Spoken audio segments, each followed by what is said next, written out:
ลุงทองและลุงชมเป็นเพื่อนกันมาตั้งแต่สมัยเด็กจนกระทั่งแก่เฒ่าด้วยกันทั้งคู่เมื่อว่างจากการงานทั้งสองต่างเป็นคนที่ชอบไปวัดเพื่อไปช่วยงานช่วยหยิบจับทำงานเล็กน้อยที่วัดอยู่เสมอตั้งแต่รุ่นหนุ่มจนกระทั่งถึงรุ่นที่ใครๆต่างพากันเรียกว่าลุงทองและลุงชมต่างมีครอบครัวมีลูกหลานกันแล้วทั้งคู่เมื่ออายุเยอะขึ้นก็ไม่ได้ทำงานรับจ้างอะไรแล้ว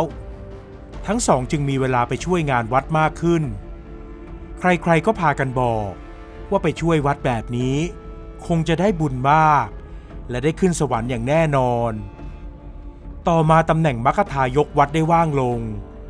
ลุงทองก็ได้รับหน้าที่นี้แทนทุกครั้งที่ชาวบ้านจะจัดงานบวชงานศพก็จะได้ลุงทองคอยเป็นคนดูแลเรื่องพิธีการนำสวดนำท่องบทบูชาพระเมื่อช่วยงานทุกอย่างจนเสร็จเรียบร้อยเจ้าภาพก็มักจะมีสินน้ำใจเป็นเงินตอบแทนให้ลุงทองอยู่เสมอเรียกว่าแม้ในวัยที่เริ่มสูงอายุไม่ได้ไปทำงานใช้แรงงานที่ไหนแต่การทำงานกับวัดและช่วยงานวัดนั้นก็ทำให้ลุงทองมีรายได้ไม่น้อยเลยเมื่อลุงชมเห็นว่าเพื่อนรักอย่างลุงทองมีรายได้งามจากการเป็นมัคคทายกของวัดก็อยากจะมีรายได้บ้างเลยไปปรึกษากับเพื่อนสนิทไอ้ทองเอ็งนี่มันดีนะมาช่วยงานวัดแต่ก็มีรายได้งามทำยังไงข้าจะมีเงินมีทองแบบเอ็งบ้างวะทั้งที่ข้าก็มาช่วยงานวัดเหมือนกันแท้ๆลุงชมเอ่ยเปรยขึ้นเมื่อเห็นว่าลุงทองหยิบเงินออกจากซองที่เจ้าภาพงานบวชเพิ่งมอบให้กับลุงทองเมื่อครู่ยิ่งเห็นว่าเป็นธนบัตรใบแดงๆหลายใบลุงชมก็ยิ่งมีความรู้สึกอยากได้ใคร่มีบ้างมาเป็นสับปะเหร่อเอาไหมล่ะตอนนี้ตาเพิ่มแกเริ่มไม่ไหวแล้วไม่เอาละเว้ยข้าไม่มีมนต์ไม่มีคาถาอย่างตาเพิ่มเขาข้าคงไปทำงานสับปะเหร่อไม่ได้ดอกพอดีพอร้ายทำอะไรไม่ถูกวิธีจะผิดผีเข้าอีกลุงชมรีบปฏิเสธทันทีแต่แท้จริงแล้วเขาไม่ค่อยชอบเห็นความไม่งามของร่างกายคนยามที่เสียชีวิตไปแล้วเพราะบางรายก็มีสภาพไม่น่าดูนักคนตายแต่ละคนหากแก่ตายหรือเจ็บป่วยตายก็ไม่เท่าไหร่แต่บางคนตายเพราะอุบัติเหตุแม้ทางโรงพยาบาลจะทำการตกแต่งร่างกายมาให้แล้วแต่ก็ยังไม่น่ามองนักในสายตาของลุงชมถ้าอย่างนั้นก็คงยังไม่มีงานอะไรว่างหรอกในตอนนี้แต่แกก็คอยมาช่วยกวาดลานวัดช่วยถูศาลาเหมือนเดิมไปก่อนก็แล้วกันเผื่อท่านเจ้าอาวาสอยากจะได้ใครมาช่วยงานเพิ่มลุงทองแนะนำไปอย่างนั้นซึ่งลุงชมก็พยักหน้ารับแม้จะยังไม่มีตำแหน่งงานอะไรเป็นชิ้นเป็นอันในวัดแต่ลุงชมก็ยังคงมาวัดในทุกๆวันหลังจากช่วยพระเนนกวาดลานวัดและถูศาลาเสร็จแล้วลุงชมก็จะมานั่งมานอนที่ศาลาริมแม่น้ำเพราะมีลมเย็นๆพัดโชยมาตลอดเวลานับว่าวัดแห่งนี้เป็นสถานที่อันน่าพักผ่อนและเอื้ออาทรให้กับทั้งคนและสัตว์เจ้าอาวาสของวัดเป็นพระที่บวชเรียนมาตั้งแต่เด็กจนกระทั่งตอนนี้อายุก็40กว่าปีแล้วท่านดำรงตนอยู่ในสมณเพศอย่างงดงามไม่มีเรื่องด่างพร้อยให้ผู้คนเอาไปติฉินนินทาได้ซึ่งเป็นที่เคารพของผู้คนในแถบนั้นเป็นอย่างมากข้างฝ่ายลุงทองนั้นเมื่อมีตำแหน่งชัดเจนในวัดก็มาที่วัดทุกวันและมีส่วนร่วมในแทบทุกๆกิจการภายในวัดเวลาที่ผู้คนมาทำบุญทำทานลุงทองก็จะร่วมกับกรรมการวัดอีกหลายคนช่วยกันนับเงินนำไปถวายเจ้าอาวาสและนำไปฝากเข้าบัญชีธนาคารโดยลุงทองจะอาสานำไปฝากเองเพราะแกมีรถยนต์ทำให้ไปไหนมาไหนได้สะดวกกว่าทุกคนส่วนลุงชมก็มาช่วยงานวัดทุกวันเหมือนเดิมแม้จะยังไม่มีหน้าที่ชัดเจนเช่นลุงทองจนกระทั่งวันหนึ่งคนที่รับหน้าที่คอยขับรถพาพระในวัดไปทำธุระหรือไปรับกิจนิมนต์ได้เกิดประสบอุบัติเหตุและคาดว่าจะต้องรักษาตัวเป็นระยะเวลานานอย่างแน่นอนลุงทองจึงรีบนำข่าวนี้มาบอกเพื่อนรักไอ้ชมคราวนี้เอ็งมีหน้าที่ชัดเจนในวัดแล้วเหรอเว้ยลุงทองเดินมาบอกข่าวดีนี้แก่ลุงชม ที่ตอนนี้กำลังนอนเล่นอยู่ที่ศาลาริมแม่น้ำไม่เอาตำแหน่งสับปะเหร่อนะเว้ยไอ้ทองไม่ใช่ตำแหน่งสับปะเหร่อสิวะแต่เพิ่มแกยังทำของแกต่อไปแต่นี่เป็นตำแหน่งคนขับรถของวัดเอ็งขับรถเป็นไม่ใช่หรือข้าเสนอชื่อเองกับท่านเจ้าอาวาสไปแล้วว่าเอ็งขับรถได้ใจเย็นและวางใจได้ท่านก็เลยตกลงรับเอ็งมาช่วยขับรถให้ทางวัดน่ะจริงเหรอวะก็จริงนะสิไอ้ใจมันถูกรถชนเมื่อวันก่อนเจ็บหนักเสียด้วยคงจะต้องรักษาตัวกันนานระหว่างนี้เองก็มาทำงานแทนมันได้เลยลุงชมดีใจมากที่จะได้ทำหน้าที่ในวัดแล้วและคาดหวังว่าจะได้เงินค่าจ้างเรื่อยๆสม่ำเสมอจนสามารถเก็บหอมรอมริบได้เงินมากมายอย่างลุงทองเพราะตอนนี้ลุงทองก็มีสร้อยข้อมือทองคำไว้ใส่อวดใครต่อใครไปทั่วแล้วพอใครถามว่าได้เงินมาจากไหนก็บอกว่าได้มาจากญาติโยมที่มาจัดงานที่วัดและให้แกมาเป็นสินน้ำใจและแกก็ค่อยๆเก็บสะสมจนมีเงินนำไปซื้อทองมาเช่นนี้เมื่อลุงชมมาทำงานเป็นคนขับรถของวัดก็ตั้งใจทำงานอย่างขยันขันแข็งแต่แล้วเขาก็พบว่าค่าจ้างที่ได้จากพระนั้นเทียบกับเงินที่ลุงทองได้จากเจ้าภาพทั้งหลายไม่ได้เลยเพราะบางงานเจ้าภาพก็จะจัดรถมารับพระไปด้วยตัวเองนานๆถึงจะมีงานที่ทางวัดต้องพาพระไปเองดังนั้นความหวังเรื่องที่จะได้เงินเก็บอย่างลุงทองก็เลยดูเหมือนริบหรี่เต็มทีซ้ำในใจคนขับรถของทางวัดก็อาการดีวันดีคืนคาดว่าจะได้กลับมาทำหน้าที่ของเขาเร็วๆนี้ลุงชมกลัวว่าจะหมดหนทางทำมาหากินจึงรีบหาหนทางยื้อเวลาเพื่อให้เขาได้ทำงานกับวัดต่อไปอีกนานๆประจวบเหมาะกับวิไลลูกสาวคนเล็กของลุงชมที่หอบผ้าหอบผ่อนไปอยู่กับไอ้หนุ่มต่างอำเภอได้หอบผ้ากลับบ้านมาเพราะถูกสามีทิ้งก็เลยทำให้ลุงชมเห็นหนทางแล้วว่าจะทำอย่างไรตัวเองถึงจะมีเงินมีรายได้ต่อไปอีกรวมถึงลูกสาวที่หน้าตาสะสวยแต่นิสัยไม่เอาคนนี้จะได้มีชีวิตที่สุขสบายไปด้วยแผนการของลุงชมเริ่มจากเวลาที่จะต้องขับรถพาพระในวัดไปทำธุระแกก็จะเอาลูกสาวคนสวยของแกไปด้วยแทบทุกครั้งโดยอ้างว่าลูกสาวมีธุระที่จะต้องไปทางเดียวกันกับพระก็เลยขอไปด้วยและส่วนมากที่ลุงชมพาลูกสาวติดรถไปก็มักจะเป็นตอนที่พาเจ้าอาวาสหนุ่มใหญ่ไปทำธุระทุกครั้งวิไลเป็นผู้หญิงที่หน้าตาดีผิวพรรณก็ดีแถมยังผ่านการมีสามีมาแล้วจึงไม่มีท่าทีเหนียมอายอะไรออกจะเป็นหญิงชัดเจนและมีจริตจะก้านมารยาเสียด้วยหล่อนรู้ว่าจะต้องทำอย่างไรให้ตนเองเป็นที่ต้องตาต้องใจของชายหนุ่มรู้ว่าจะต้องทำอย่างไรถึงจะมีกินมีใช้มีเงินไม่ขาดมือหล่อนยอมทำทุกอย่างเพื่อให้ชีวิตของตนเองสบายไม่ต้องลำบากทำงานหนักเหมือนตอนที่หนีตามผู้ชายรุ่นราวคราวเดียวกันแม้จะเป็นเรื่องผิดบาปก็ไม่สนใจ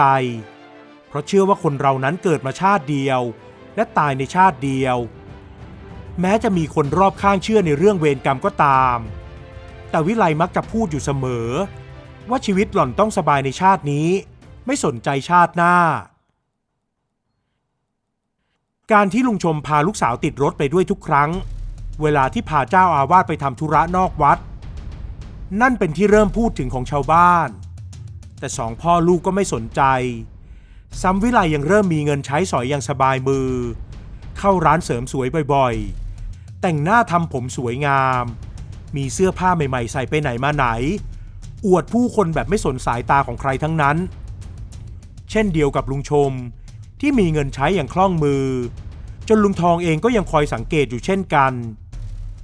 ไม่นานลุงชมก็มีสร้อยคอทองคำใส่เช่นเดียวกับลุงทองแต่มีขนาดใหญ่กว่า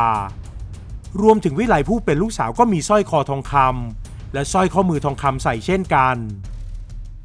ไม่นานนักชาวบ้านก็มีเรื่องให้ประหลาดใจไปทั่วหน้านั่นก็คือเจ้าอาวาสที่เคยประพฤติปฏิบัติตนดีงามมาตลอดได้ลาสิกขาบทโดยที่ไม่มีใครคาดคิดแถมยังไม่สามารถคัดค้านหรือทัดทานได้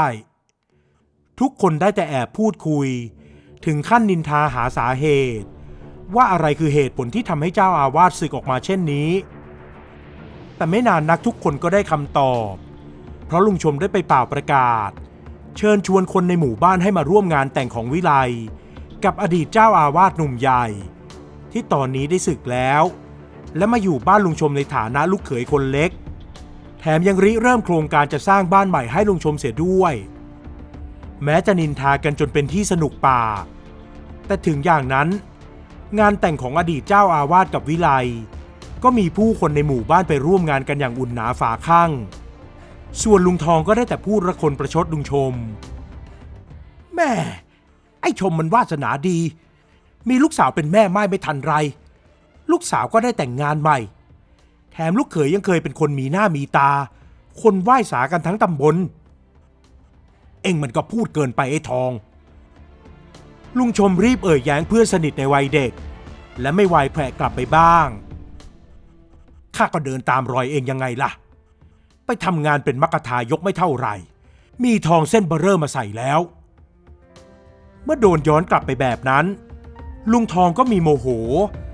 ตั้งท่าจะท้าตีท้าต่อยกับลุงชมจนชาวบ้านต้องมาห้ามทับ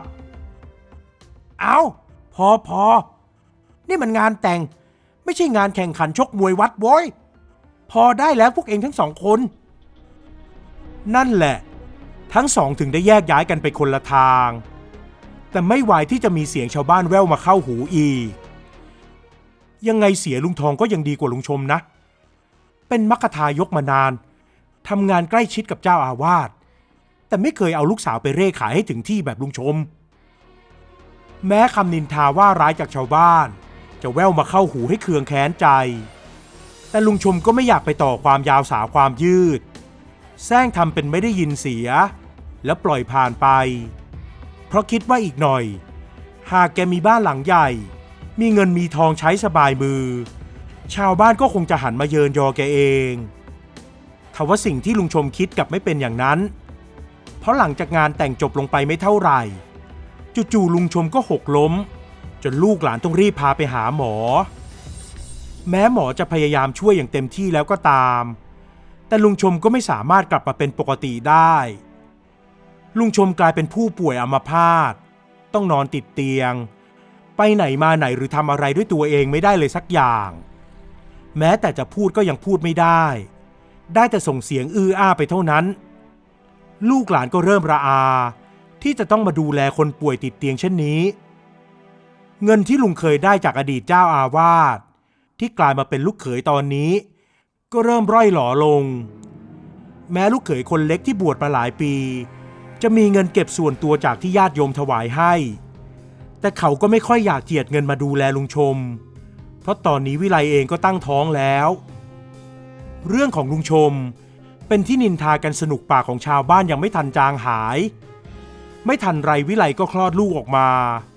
ทว่าเด็กก็เกิดมาพิการปากแหว่งเพดานโหว่แม้จะมีผิวพรรณดีแต่กลับพิการและเจ็บป่วยบ่อยๆซึ่งเป็นการตอกย้ำเวรกรรมของสองพ่อลูกที่คิดคดโกงกับวัดทำมาหากินไม่บริสุทธิ์จงใจเอาลูกสาวไปยั่วยวนจนพระต้องสึกออกมาครองเรือนด้วยเสวยสุขได้ไม่ทันไรก็ต้องมาเจ็บป่วยพิการส่วนอดีตเจ้าอาวาสกับวิไลที่แอบชอบพอกันตั้งแต่ยังครองผ้าเหลืองก็ได้รับผลกรรมด้วยการที่ต้องดูแลลูกที่ไม่สมบูรณ์และเจ็บป่วยกระเสาะกระแสะตลอดชาวบ้านพากันพูดว่าเสียแรงที่ลุงชมเป็นเพื่อนสนิทกับลุงทองแต่ไม่ทำตัวให้ดีน่านับถืออย่างลุงทองเพราะลุงทองก็ช่วยวัดมาหลายปีแต่ไม่เคยทำอะไรเสียหายเช่นลุงชมเลยสักครั้งทว่าเสียงชื่นชมของชาวบ้านก็ต้องเงียบหายไปเพราะเมื่อยังไม่มีเจ้าอาวาสมาอยู่ใหม่ลุงทองก็ถือตัวเป็นคนจัดการเรื่องธุระในวัดเสียเองไม่นานนักลุงทองก็คิดจะปลูกบ้านใหม่แต่ว่ารั้วเก่าทำให้บ้านคับแคบลุงทองเลยสั่งให้ช่างรื้อรั้วออกเสียก่อนโดยไม่รอลูกๆที่จะมาช่วยคุมงานแต่อนิจจาในขณะที่รั้วล้มลงมานั่นเองลุงทองก็หลบไม่ทันสะดุดขาตัวเองล้มรั้วคอนกรีตเลยทับลุงทองจนตายคาที่เป็นที่ตกใจของช่างหลายคนที่อยู่ในที่นั้นลูกเมียพากันร้องไห้ระงม ไม่คิดว่าลุงทองจะจากไปแบบกระทันหันเช่นนี้เมื่อลูกหลานกลับมาพร้อมหน้าก็ช่วยกันจัดงานศพให้กับลุงทองในวัดที่แกเป็นมัคคทายกนั่นเองและหลังจากงานศพเสร็จสิ้นลงไปชาวบ้านก็ได้ข่าวว่าลูกของลุงทองได้นำเงินในบัญชีของพ่อมาคืนให้กับทางวัดทั้งหมดเพราะกลัวว่าจะได้รับบาปกรรมอย่างที่ลุงทองได้รับลูกของลุงทองได้ตรวจเงินในบัญชีแล้วก็พบว่ามีเงินเข้ามาเป็นจำนวนมากตั้งแต่ที่เจ้าอาวาสลาสิกขาออกไปและลุงทองได้เข้ามารับหน้าที่ดูแลการเงินของวัดด้วยตัวเองโดยอ้างว่าทำไปเพื่อรอเจ้าอาวาสรูปใหม่มาประจำการที่วัดกรรมที่ลุงชมกับลูกสาวและลูกเขยรวมถึงลุงทองได้รับล้วนเป็นผลมาจากการยักยอกเงินของวัดไม่ซื่อสัตย์ในหน้าที่ของตนเองและไม่เกรงกลัวต่อบาปกรรมจึงได้รับผลกรรมอย่างน่าสังเวชใจเช่นนั้นวิไลกับสามีและลูกแม้จะไม่ได้ตายหรือเป็นอัมพาตแต่ก็อยู่ที่บ้านเดิมไม่ได้ต้องพากันไปอยู่ที่อื่นเพราะทนกับเสียงนินทาไม่ไหวเรื่องของทั้ง4คนจึงเป็นที่พูดถึงไปอีกนานในเรื่องของเวรกรรมบาปบุญ